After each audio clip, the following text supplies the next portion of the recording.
Hey guys, Dominique here. So Remy and I are packing my stuff up, the things that I need for trucking, because tonight I am going to drive someone else's truck at a company I've never worked for before.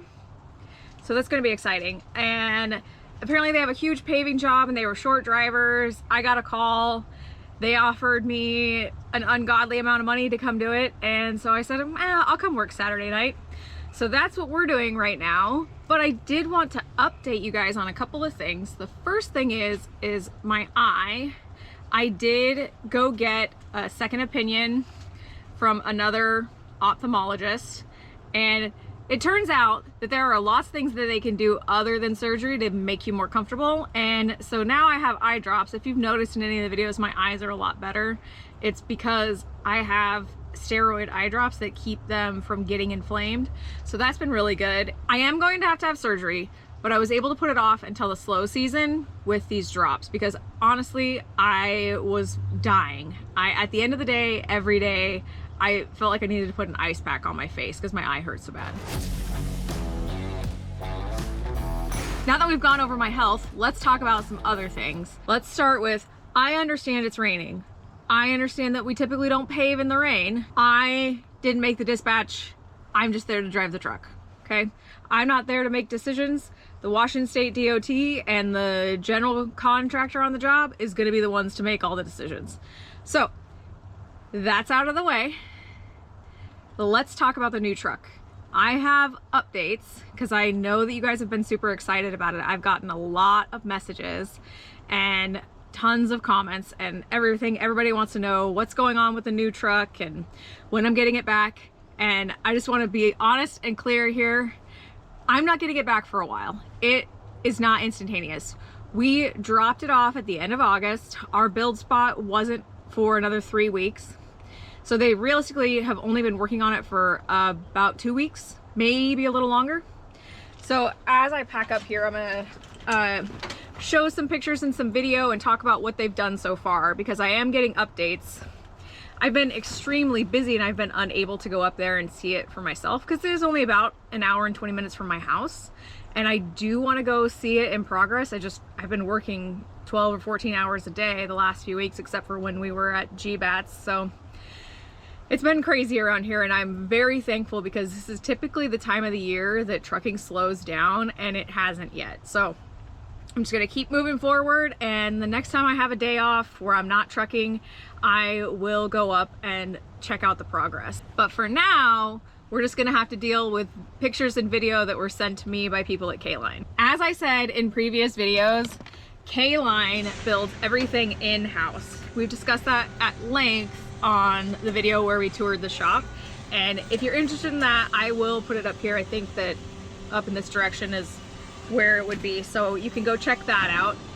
But anyways, so what I have seen so far is pictures of video of them cutting the steel out for the frame of the trailer, and the process of doing that is so cool. And obviously, like, I've seen videos on YouTube of that being done before, but it is way cooler to watch it be done with your own truck or your own trailer because it just feels a little bit different. The next thing that they did is they started welding the trailer frame together. So this is definitely a process because it needs to be sturdy because we run about 17 tons on our trailers here, depending on the trailer. And mine will probably be a little bit heavier than most trailers. So I probably will be more like 15 and a half or 16 on the trailer, but that doesn't really matter. The trailer still needs to be very sturdy. So the welding process to build the frame is extensive. I also have pictures of the boxes that have been, the sides have been fully bent. They bend the sides of the truck and the trailer box in one piece rather than multiple pieces and then welding them together. This leaves the sides looking very sleek and smooth, and the Northwest style box looks amazing like this. As you can tell from the pictures, I opted to go with steel.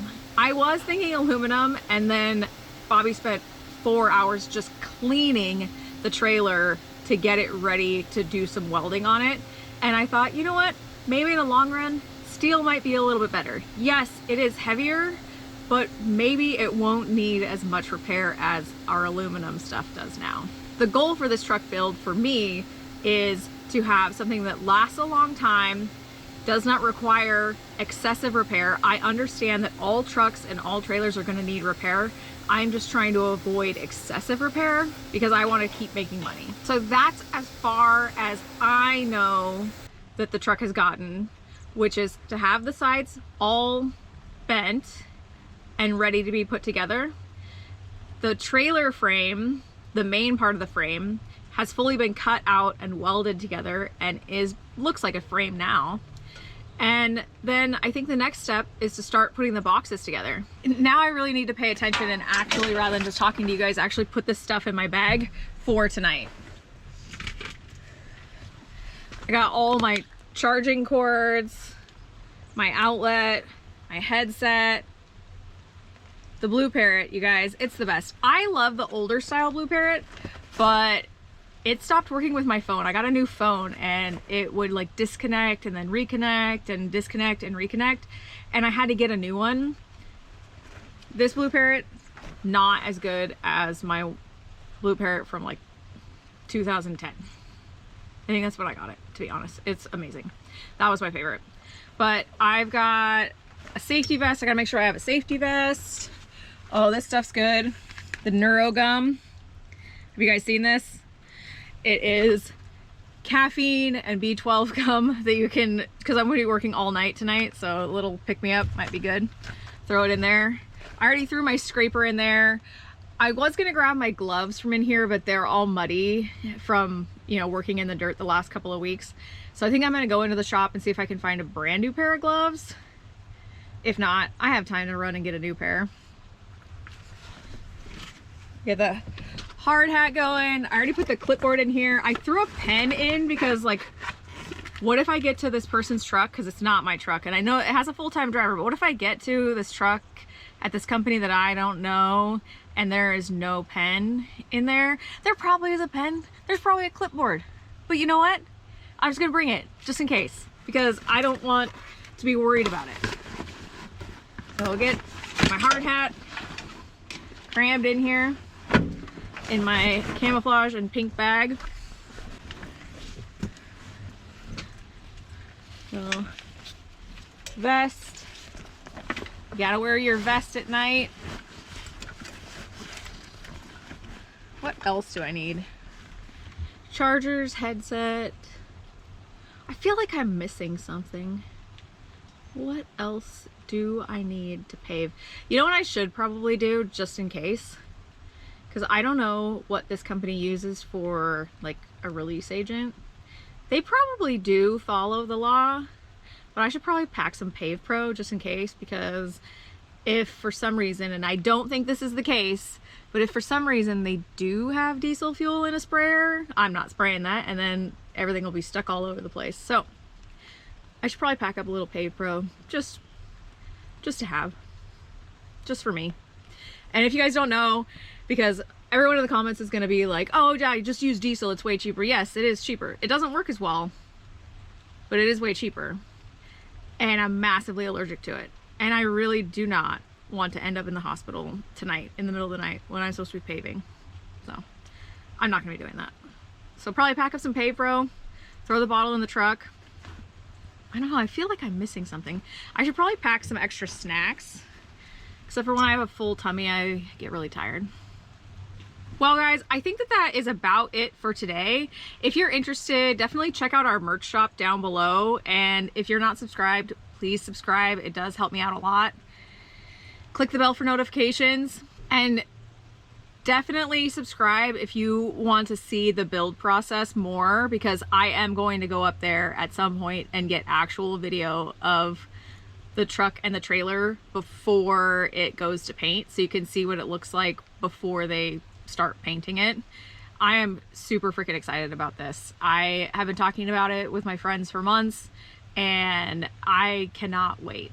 When the build process is over, the truck does come back into the United States and does go back to Kenworth, and at that point it will go to another paint shop, because we are actually having a paint detail done on the side of the truck that I did decide on it before it was actually built, but once I decided, it was too late to get it done at the factory. So we have to have it done outside of the factory now, which is totally fine. It's just actually getting it done. And it's actually kind of convenient because I don't really need a new truck in the middle of winter, right?